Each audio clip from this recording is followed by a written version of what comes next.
jusqu'au verset 37 ce matin. Gloire au Seigneur. Alléluia. Et nous allons ouvrir les Saintes Écritures pour découvrir tous ensemble comment Dieu agit puissamment. Il ne change point à de Dieu. Ce que vous lisez dans votre Bible s'accomplit encore en votre temps, aujourd'hui, dans votre maison, dans votre vie personnelle, dans l'Église du Seigneur. Alléluia. Gloire au Seigneur. On lit, si vous voulez, ensemble dans 2 Rois, chapitre 4, partie du verset, juste un instant, oui, c'est ça, partie du verset 33. On va aller jusqu'au verset 32, ça dit, 32 jusqu'au verset 37.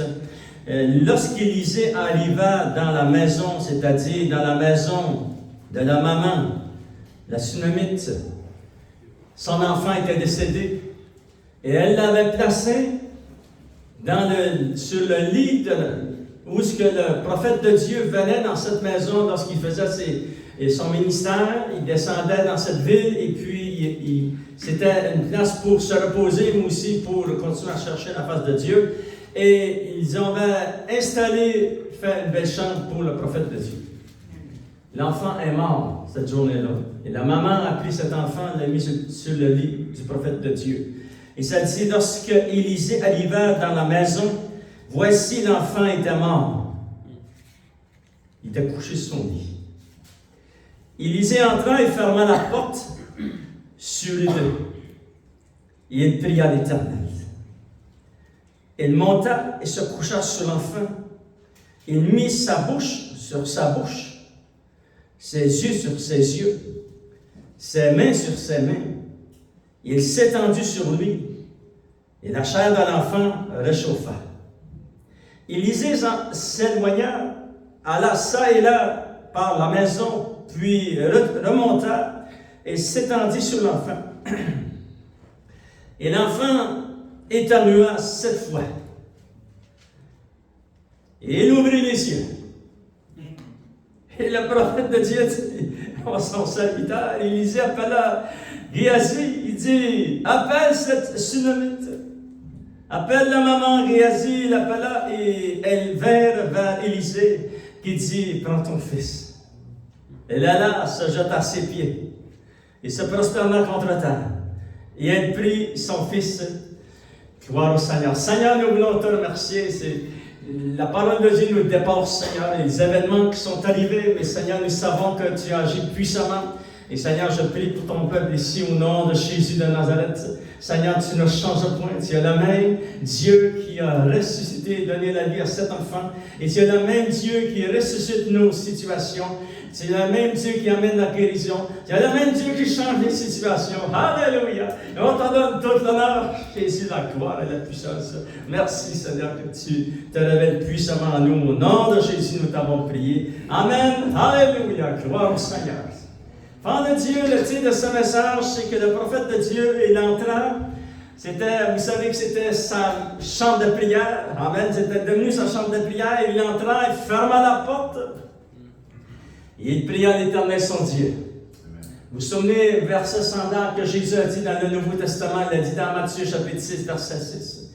Mais quand tu pries, entre à ta chambre, ferme ta porte, et prie ton Père, qui est là dans le secret. Et ton Père qui voit dans le secret, te le rendra. Alléluia. C'est ça que l'homme de Dieu ici, dans l'Ancien Testament, enfant de Dieu, c'est le même principe que Jésus va déclarer et dévoiler lorsqu'il fait son ministère. Lorsque tu pries, entre dans ta chambre, ferme ta porte. S'il vous plaît, fermez tout ce que vous avez. Pourquoi qu'il fermait la porte? Pour pas qu'il y ait de la distraction. Si tu amènes ton cellulaire, et là, il y a quelqu'un qui va t'envoyer un texto, ou une compagnie qui veut vendre quelque chose, t'envoie un texto, t'envoie un message, et là, ça va t'emmener la distraction, voyez-vous. Ça fait que faut prendre un temps pour enlever la distraction. Et un temps de qualité, parce que lorsque tu te réunis dans ta chambre de prière, c'est pour ton Père. Toi et ton Père. Toi et ton Dieu. Lui qui t'a créé. Lui qui t'a formé dans le sein de ta mère. Alléluia. Et lui, enfant de Dieu, qui t'a choisi avant la fondation du monde. Et avant la fondation du monde, c'est très loin, ce enfant de Dieu. d'après ce que je comprends dans la parole de Dieu, l'Éternel Dieu, ça dit, Dieu a toujours existé. D'éternité en éternité, il est Dieu.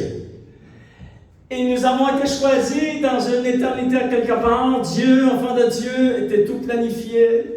Il savait que j'allais venir ici sur la terre. Il savait que toi, tu allais venir sur la terre. Il savait que toi, tu allais venir. Et là, le Seigneur a vu ça tout vu ça d'avance. Et ça dit dans la parole de Dieu qu'il a écrit ton nom dans le livre de vie.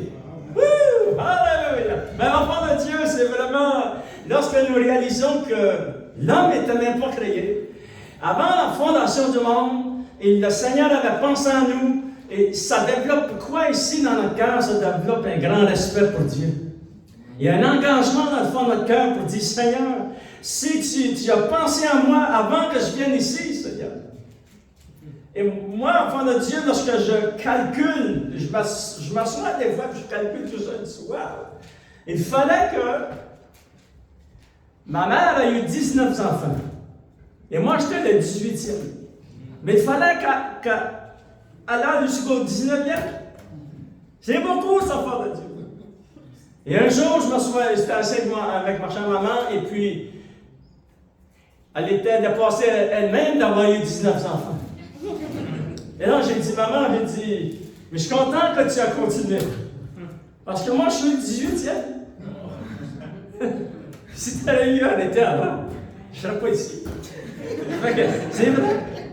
Et Dieu savait que ma mère et mes parents allaient élever 19 enfants. Et que le 18e allait un jour accepter le Seigneur. Et que lui allait faire changer l'histoire de cette maison. Beaucoup sont venus au Seigneur. Mon père et ma mère sont venus au Seigneur. Et là, je me dis, Seigneur, Dieu avait tout planifié ça d'avance. Wow. Maintenant, lorsque tu réfléchis à ta situation, comment Dieu t'a vu d'avance. Alléluia. Ici, nous voyons, enfant de Dieu, le prophète Élisée. Vous savez, lorsque l'histoire commence, vous pourrez lire le chapitre 4 au complet, ça dit dans la parole de Dieu qu'Élisée allait dans cette ville et cette Sunamite s'est aperçu que cet homme, lorsqu'il passait près de chez elle, que c'était un homme de Dieu. Et c'est certainement sa réputation le suivait. Et puis les gens disaient, c'est un homme de Dieu. Amen. Et elle a eu à cœur de lui faire une chambre dans sa maison lorsqu'il descendrait pour faire tout ce qu'il y avait à faire pour le ministère des prophètes dans ce temps-là, enfant de Dieu. Ils ont construit une chambre dans leur maison et lorsqu'il venait, c'était son endroit pour se reposer, prendre un temps avec l'Éternel son Dieu, continuer sa relation de prière. Alléluia. Et enfant de Dieu, c'est devenu vraiment là, quelque chose d'exceptionnel. Et un jour, il s'est adressé à cette maman. Pas cette maman, excusez, cette épouse. Elle n'était pas encore maman parce qu'elle ne pouvait probablement pas avoir d'enfant. Elle n'avait pas d'enfant. Elle était mariée. Et l'homme de Dieu lui a dit, l'année prochaine, en ce même temps, tu porteras ton fils dans tes mains, dans tes bras. C'est un miracle. Vous pourrez lire dans le chapitre 4, enfant de Dieu. Et c'est ça qui est arrivé. Et la première réaction qu'elle a eue dans son cœur, elle a dit que l'homme de Dieu ne me trompe pas. Fait, vous voyez, juste dans la déclaration qu'elle dit, enfant de Dieu, il y a quelque chose de très intense dans ce qu'elle a répliqué à l'homme de Dieu, parce que certainement, ils avaient essayé d'avoir un enfant. Ils ne pouvaient pas en avoir. Et ça a pris une action naturelle de Dieu, et un an plus tard, elle porta son fils. Alléluia! Et nous savons, enfant de Dieu, que l'histoire continue et qu'un jour, ce jeune enfant grandit, était dans les champs avec son père. Et puis, parce qu'il faisait très chaud, le soleil était plombant, enfant de Dieu. Ça dit qu'il est obligé de prendre l'enfant et puis, par son serviteur, retourner l'enfant à la maison. Maintenant, enfant de Dieu, regardez, c'est écrit ici, dans 2 Rois, chapitre 4. On va le lire ensemble, ça dit, verset 20, le serviteur l'emporta et l'amena à sa maman, à sa mère, et l'enfant resta sur les genoux de sa mère jusqu'à midi, puis il mourut. Wow! Qu'est-ce qu'elle a fait? Elle monta, regardez, elle monta de coucher sur le lit de l'homme de Dieu, ferma la porte sur lui et sortit. Elle a été voir son mari dans les champs. Elle a dit, passe-moi un serviteur, et puis on monte voir l'homme de Dieu. Et là, son mari était inquiet, il dit, qu'est-ce qui se passe? Elle a dit à son mari, tout va bien. Dieu a toutes choses contrôle. Dieu va prendre soin. Tout va bien. Ils ont appelé ceux qu'ils en avaient besoin, ils sont partis en hâte, ça dit dans la parole de Dieu. Et les enfants de Dieu, lorsqu'ils sont arrivés, ils sont allés loin encore. Et l'homme de Dieu qui regardait sur la montagne, et puis ils ont vu la maman arriver avec son serviteur, avec précipitation pour aller rencontrer l'homme de Dieu. Et regardez, enfants de Dieu, ça dit au verset 29, et Élisée dit à Géasi, au verset 27, ça dit, et dès qu'elle fut arrivée auprès de l'homme de Dieu sur la montagne, elle embrassa ses pieds. Géasi s'approcha pour la repousser, mais l'homme de Dieu lui dit, laisse-la, car son âme est dans l'amertume, et l'Éternel me l'a cachée, et il ne l'a point fait connaître. Alors elle dit, ai-je demandé un fils à mon Seigneur? Ne t'ai-je pas dit, ne me trompe pas? Et là, ça a rentré dans le cœur de l'homme de Dieu. Il dit à son serviteur, cours et n'arrête pas le chemin, prends la personne, prends mon bâton et place-le sur le visage d'un enfant. Et là, ça s'est fait très rapidement. Mais j'aimerais ouvrir une parenthèse ici, enfant de Dieu. Il y a quelque chose qui est arrivé à cet homme de Dieu que nous voulons recevoir comme révélation. Comme pourquoi cet homme de Dieu, lorsque cette mère de famille est arrivée, son fils était décédé, et puis c'était la panique dans la maison, elle était empressée, enfant de Dieu, et elle était sous pression, son enfant venait de mourir sur ses genoux, c'est quelque chose, et puis lorsqu'elle arrive près de l'homme de Dieu, l'homme de Dieu lui a dit, on part. Normal. C'est-à-dire, il était prêt. Écoutez bien. Il était prêt à prier. Il n'a pas dit à cette femme, laisse-moi quelques jours, je vais prier, et puis après ça, je vais aller prier pour ton fils. Non, il était prêt. Et là, on s'est posé la question, comment cet homme qui était aussi occupé que nous aujourd'hui, comment a-t-il fait pour être prêt à l'instant où il avait besoin de lui? Voyez-vous, enfant de Dieu? Alléluia! Et j'aimerais, j'ai rajouté ceci en enseignement parce que j'aimerais vous donner ces informations ce matin. Comment, enfant de Dieu, vous souvenez ce que Jésus a dit?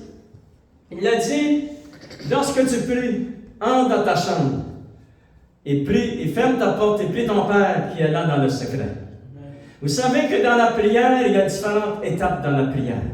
La vie chrétienne, notre vie de prière est très, très importante.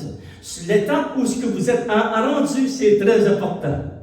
Mais ici, cet homme de Dieu avait atteint une étape très importante qui fait partie de la vie de prière du christianisme, des enfants de Dieu, des chrétiens que nous, aujourd'hui encore, on peut utiliser, enfants de Dieu. Lorsque tu pries, tu prends du temps avec ton Père céleste et tu es seul avec Dieu. Ça, c'est une étape. Deuxième étape, enfants de Dieu. Il y a différentes étapes. Il y a aussi l'étape lorsqu'on vient à l'église. On fait prier pour nous. Ça dit, si quelqu'un est malade, appelez les anciens de l'église, les pasteurs de l'église, et puis on va prier pour vous. Ça, c'est une autre étape. Dans les Apôtres, chapitre 2, ça dit, enfant de Dieu, que toute l'église ensemble, alléluia, continuait dans les prières. Voyez-vous, c'était une autre étape. Maintenant, lui, était rendu dans une autre étape. Et c'est pour ça qu'il était prêt. Il est parti, regardez, ça dit au verset 29, et Élisée dit à Géasi, Saint-Hérin, prends mon bâton dans ta main et pars. Et là, il est parti avec précipitation, avec tout ce qu'il pouvait. Et puis, il est allé dans cette maison, il a monté dans la chambre, et puis, lorsqu'il a placé le bâton sur le visage de l'enfant, l'enfant ne s'est pas réveillé. Verset 30, la mère d'un enfant dit au prophète de Dieu, elle lui a dit ceci, l'Éternel est vivant et ton âme est vivante, je ne te quitterai point. je reste ici. Et ça dit, et il se leva, c'est le prophète de Dieu, et l'a suivi. Géasi, il les avait devancés, il revint, il raconte à Élisée qu'est-ce qui s'est passé. Verset 32, ça dit, lorsqu'Élisée arriva dans la maison, voici l'enfant était mort, et couché sur son lit. Maintenant, enfants de Dieu, nous savons que cet homme était prêt. Qu'est-ce qui est arrivé? Qu'est-ce qu'il a développé dans sa vie de prière pour être prêt? Il était prêt à prier. Malgré les difficultés de la vie, lui aussi il avait des difficultés de la vie. Lui aussi il avait du travail à accomplir. Lui aussi, enfant de Dieu, probablement il avait une famille. Qu'est-ce qu'il a fait? Voici ce qu'il a fait. Il a atteint le niveau de sa vie de prière. Il a découvert qu'il y avait aussi une vie de prière quotidienne. Et là, j'aimerais vous donner juste quelques détails sur ce point de vie de prière que nous voulons atteindre, enfants de Dieu. Et lorsque tu as atteint ce niveau de vie de prière, tu peux prier seul avec ton Père, c'est un niveau de fraternité dans la prière. Tu peux prier les uns pour les autres, c'est très important. Tous les niveaux sont importants. Voyez-vous? Mais là, on veut aller plus loin et on veut atteindre ce niveau de prière. Regardez dans Éphésiens chapitre 6. Gardez toujours votre doigt dans 2 Rois parce qu'on va y revenir. Alléluia. Éphésiens chapitre 6, enfants de Dieu. Il est dit au verset 18, faites en tout temps, par l'Esprit, toutes sortes de prières et de supplications. Veillez à cela avec une entière persévérance et priez pour tous les saints. Maintenant, on va relire ce verset. Ça dit, veillez à cela avec une entière persévérance. Il est dit, faites en tout temps. Amen. En tout temps. Comment Élisée avait développé une vie de prière en tout temps? Il était prêt, parce que lorsqu'il est descendu dans la maison, il a monté dans sa chambre, enfant de Dieu, et puis il a prié pour cet enfant a repris vie. Mais il était prêt. Parce que lui, il ne savait pas, en se levant cette journée-là, que cette mère de famille allait arriver à sa maison avec une angoisse, en criant certainement, foi de Dieu, et puis le cœur rempli de larmes. Mais il était prêt. Qu'est-ce qu'il avait fait? Il avait fait ceci. Il avait appris à prier à tous les jours, à toutes les heures, en faisant son travail et en gardant, écoutez bien, vous pouvez travailler sans que les gens le sachent alentour de vous. Faites le travail et puis travaillez tout ce que vous avez accompli, aimez vos maisons, votre famille, etc. Mais gardez votre cœur et votre esprit en communion avec Dieu. Maintenant, il y a une discipline que tu veux développer. Parce que lui, il avait développé cette discipline. Cette discipline est quoi? Lorsque le téléphone sonne, et là, c'est une mauvaise nouvelle, ça. Et là, ça vient, qu'est-ce que ça fait? Ça vient ici, à l'intérieur. T'es tout bouleversé. Le disciple de Dieu et l'homme de Dieu, Élisée, et nous, on va apprendre à développer ce style de vie de prière qui est quotidien, en tout temps. On ne se relâche pas, enfant de Dieu. Qu'est-ce qu'il a fait? Il avait appris à se discipliner, à contrôler ce qu'il y a ici, ses pensées, et contrôler son système émotif. Voyez-vous? Ça, des révélations que je vous donne gratuitement ce matin. Moi, je les ai appris par la force des événements, par la force des circonstances, par la force de lire la parole de Dieu et par la force de marcher avec le Seigneur. Mais c'est gratuit pour vous. Le Seigneur m'a dit, je t'ai donné gratuitement, là. Donne gratuitement. Alléluia! Enfant de Dieu, lorsque vous levez le matin, vous pouvez prendre le temps, comme David l'a dit dans le psaume 5, ça dit, le matin, je me tourne vers Dieu et je prie. C'est correct, ça, enfant de Dieu. D'autres vont faire l'après-midi, d'autres vont faire avant de se coucher le soir. C'est tout important, ce niveau de prière.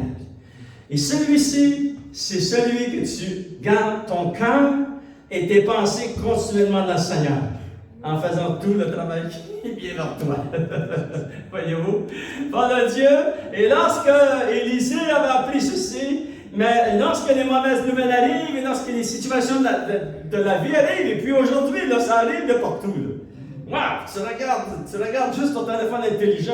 Il y a des nouvelles qui arrivent de l'Afrique, d'autres qui arrivent d'Haïti, d'autres qui arrivent du nord du Québec, d'autres. C'est partout.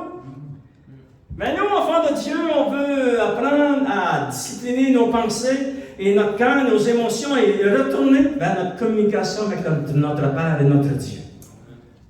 Et lorsque quelqu'un va arriver, il va vous téléphoner pour prier, ou votre enfant va être malade, vous allez être prêts en tout temps. Ça, c'est un autre niveau de prière. Et ça se fait, ça prend beaucoup de temps. Là. Je ne vous dis pas que ça prend, vous allez réussir en 15 minutes. Vous devez toujours, continuellement le faire. Et là, vous gardez, vous disciplinez tout votre système de pensée, votre système émotif, vous gardez votre communication. Wouh! Alléluia! Avec le Seigneur. Amen. Alléluia. Maintenant, enfants de Dieu, nous savons que, il est dit, ça dit, enfants de Dieu, on retourne dans 2 Rois, chapitre 4, après que l'homme de Dieu priait, alléluia, il était prêt, enfants de Dieu, pour prier pour cette situation qui était très difficile. Et puis on voit les étapes, là, wow! Il s'est couché sur l'enfant, sa chair s'est réchauffée, et puis son esprit revient en lui. Et ça dit, l'enfant éternua 7 fois. Et il ouvrit les yeux. Et la résurrection et la vie étaient arrivées, enfants de Dieu. Alléluia. Gloire au Seigneur. Maintenant, la famille continue. Le père et la mère, c'était la célébration, la fête. Certainement, la maman a dit ça à son mari. Alléluia. Et c'était la fête parce que la résurrection était revenue dans la maison. Enfants de Dieu, les événements de la vie se sont continués.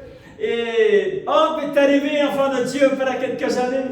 L'homme de Dieu arrive dans sa maison, lui dit, pars, va-t'en dans un pays parce que l'Éternel va permettre 7 années de famine.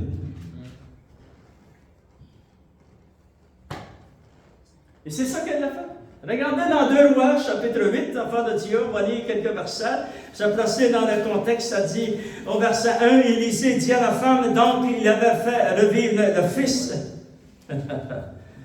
Regardez les mots. Lorsque vous lisez dans votre Bible, c'est tous important. Regardez, enfant de Dieu. Élisée dit à la femme, à la maman, ça c'était 7 ans, c'était plusieurs mois et plusieurs années plus tard, et cette famine qui allait venir, elle a duré 7 années. C'est fort, 7 années, c'est long, enfant de Dieu, c'est pas 7 heures, pas 7 jours, pas 7 mois, non, 7 années, c'est beaucoup. Ça dit, Élisée dit à la femme, donc il avait fait revivre le fils. Ouh, alléluia! Qui de nous a repris? Un jour, j'étais dans le péché, j'étais dans le monde, et le Saint-Esprit est venu, il m'a donné la vie. Il a fait la même chose pour vous, enfant de Dieu. Il vous a transporté dans le royaume du Fils de son amour. Maintenant, tu as repris vie. Ta vie est une nouvelle vie. Allez, tu marches en nouveauté de vie. C'est ça que Jésus a fait dans nos vies. Amen. Alléluia. Et là, on continue à lire, ça dit, lui qui avait fait revivre le Fils, lève-toi, va-t'en, toi et ta maison. Et séjourne où tu pourras. Car l'Éternel appelle une famine, et même elle vient sur le pays pour 7 années. Elle est partie. Elle a tout laissé de côté, laissé sa maison, laissé ses chevaux, laissé ses serviteurs. Ils sont tous partis, enfants de Dieu. Et la prière de l'homme de Dieu qui avait ramené la vie dans cette maison. Regardez, enfants de Dieu, qu'est-ce qui va se passer? Parce qu'une prière a été répondue lorsque cet enfant était mort. Il est revenu à la vie. Mais le fait de cette prière, enfants de Dieu, regardez, c'est tellement puissant sur tout ce que vous vivez par l'expérience avec le Seigneur. N'oubliez jamais les bénédictions que Dieu vous a montrées, que vous avez vécues personnellement, et comment que Dieu a tourné des situations et a tout changé cela dans des fractions de secondes. Ouh! Alléluia! Nous servons le Dieu Tout-Puissant, enfant de Dieu. Et là, enfant de Dieu, ça dit que Géasi, serviteur d'Élisée, était avec le roi, et le roi lui dit, Géasi, raconte-moi l'un des miracles que le prophète Élisée a accompli. Et Géasi était assis avec le roi dans son endroit royal, enfant de Dieu. Et là, il est en train de raconter. Un jour, cette femme est arrivée avec précipitation à la maison. Mais l'homme de Dieu était prêt. Alléluia. Il est descendu, il est monté dans la chambre, et puis l'enfant était couché sur son lit. Et là, il raconte toute l'histoire. Il raconte toute l'histoire, enfant de Dieu. Wow! Alléluia! Vous pouvez le lire ici dans le chapitre 8. Il s'est dit, enfant de Dieu, que là, Géasi, le serviteur, est en train de raconter ce qu'Élisée avait vécu. Et comment cet enfant, il lui dit, cet enfant a repris vie. Regardez, enfant de Dieu, on va le lire ensemble, le verset 4. Le roi s'entretenait avec Géasi, serviteur de l'homme de Dieu, et il disait, raconte-moi, je te prie, toutes les grandes choses qu'Élisée a faites. Et pendant qu'il racontait au roi comment Élisée avait rendu la vie à un mort,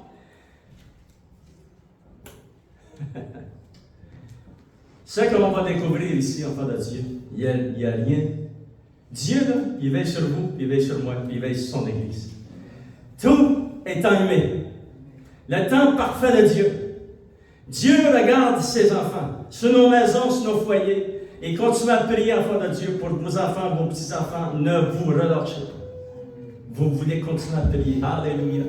Maintenant, enfants de Dieu, regardez. Il est en train d'expliquer qu'Élisée était devant le roi, il était dans le palais du roi, enfant de Dieu. Et il raconte, Élisée a fait revivre cet enfant. Et lorsqu'il dit, il a fait revivre, quelqu'un frappe à la porte, et puis on n'arrange pas le roi. S'il vous plaît, il y a des invités dans la salle du roi, on ne vient pas d'arranger le roi. Vous savez comment ça fonctionne, les hauts placés, on n'arrange pas le roi. Mais là, le roi, il continue à écouter l'histoire, mais enfant de Dieu, ça cogne à la porte. Et là, ça veut dire quoi? Ça veut dire que c'est un message qui est très important. Qu'est-ce qui se passe à l'extérieur de la chambre du roi? Et puis, il faut que je communique avec le roi. Absolument, c'est très, très, très, très, très important. Écoutez bien. C'était, on va le lire ensemble. Ça dit, verset 5, et pendant qu'il racontait au roi comment Élisée avait rendu la vie à un mort, la femme, donc Élisée avait fait revivre le fils, vint implorer le roi au sujet de sa maison et de son champ. Et là, Géasi, lorsqu'il a vu la mère, la famille, lorsqu'il a vu l'enfant, il avait grandi, ça faisait 7 ans qu'ils n'avaient pas vu, parce que la famille avait duré 7 ans. Et elle revient à son pays. Et là, il était comme vraiment content, parce que c'est temps que tu n'as pas vu une personne, tu es vraiment content. Amen. Et ça dit, Géasi dit au roi, mon Seigneur, voici la femme et voici son fils. Qu'Élisée a fait revivre. Wow! Oh, enfant de Dieu. Ça, là, il n'y a pas un homme qui peut planifier une telle situation. Dieu l'avait planifié. L'homme de Dieu va prier, cet enfant revient à la vie, et la vie continue, enfant de Dieu. Et là, les circonstances changent. Dieu va envoyer la famine pour 7 années. Il quitte le pays pour 7 ans. C'est quelque chose. Et lorsque le serviteur du prophète de Dieu, Élisée, qui s'appelle Géasi, dans la maison du roi, en train de lui raconter ce miracle, la porte s'ouvre parce que c'est tenace, il y a quelqu'un de tenace à l'autre côté de la porte. Et puis finalement, enfant de Dieu, c'était les serviteurs du roi. Mais à l'arrière du serviteur du roi, c'était qui? C'était la mère et le fils. Et là, Géasi dit, oh, c'est elle! Et son fils, regarde. Son fils, il est revenu à la vie. Mais vous êtes le roi. Regardez la réaction. Ça, c'est une prière qui a eu lieu 7 ans ou 10 ans avant. Regardez ce que c'est la prière du serviteur de Dieu après 7 ou 10 ans. Regardez qu'est-ce que le roi va faire. Le roi, enfant de Dieu, là, il est dépassé par les événements. Il dit, wow, ça dit Géasi dit au roi, mon Seigneur, voici la femme et voici son fils qu'Élisée a fait revivre. Et le roi interrogea la femme et dit, cette histoire-là, ça a-t-il du bon sens? Raconte-moi ton témoignage. Et la femme va lui dire exactement ce que l'autre vient de lui dire. Amen, alléluia. Et là, ça dit, et le roi interrogea la femme, et la femme lui fit le récit. Alors, c'était très précis, cela. Puis le roi lui donna, et là, le roi prit la décision. Le roi lui donna, ça dit, un eunuque, ça c'est un serviteur, auquel il dit, fais restituer tout ce qui appartient à cette femme. Parce qu'elle avait quitté 7 années avant. Tout ce qu'elle appartenait, ses champs, sa maison, tous ses serviteurs, etc. Ça dit, avec tous les revenus du champ, pendant les 7 dernières années, comme nous, comme État, on a fait avec son champ. Regardez, on va le relire ensemble. Ça dit, le roi interrogea la femme, elle lui raconta son récit, puis le roi lui donna un eunuque auquel il dit, fais restituer tout ce qui appartient à cette femme, avec tous les revenus du champ, depuis le jour où elle a quitté le pays jusqu'à maintenant. Seigneur, wow! Voyez-vous comment est-ce que Dieu est puissant? Et le Seigneur, l'enfant de Dieu, ce qu'il a fait pour cette femme à cette époque, c'est pas écrit, c'est pas l'histoire, ça. Tous les témoignages que vous lisez dans cette Bible, c'est de l'histoire, ça fait partie de l'histoire parce que ça a été vécu. Mais c'est pas aujourd'hui, lorsque tu le lis, c'est pas seulement de l'histoire. C'est un témoignage pour toi aujourd'hui, en ce temps, maintenant, dans ta situation. Gloire au Seigneur. Lèvons-nous tous ensemble. On va prier pour vos situations. On invite nos musiciens et on va demander au Seigneur qu'il puisse intervenir, enfant de Dieu, pour toucher votre situation, toucher votre famille, toucher vos bien-aimés. Peut-être que toutes les situations sont différentes. Et en plus, ce sont des situations, la majorité, c'est tellement haut, c'est tellement au-dessus de nous autres qu'on ne peut même pas y toucher. Mais on se souvient que Dieu, lui, peut y toucher. Alléluia. Dieu peut changer tout, enfant de Dieu. Parce qu'il est le Dieu, le même hier, aujourd'hui, éternellement. Alléluia. Il est le Dieu tout-puissant. Et c'est très important de s'en souvenir, enfant de Dieu. Et Dieu va prendre nos circonstances. Alléluia! Et le Seigneur va intervenir pour vous, enfants de Dieu, pour votre situation, votre enfant, votre famille, votre couple, votre maison et vos bien-aimés qui sont peut-être dans d'autres pays, qui sont dans d'autres endroits. Dieu va intervenir. Vous devez, enfants de Dieu, devenir comme cet homme de Dieu et prier avec foi. Et la prière qu'il a faite a une efficacité jusqu'à 10 ans plus tard. Alléluia. Gloire au Seigneur. Lorsqu'on commence ce chant, il y a des gens qui aimeraient recevoir la prière personnelle juste pour recevoir la prière pour votre maison, votre famille, vos bien-aimés.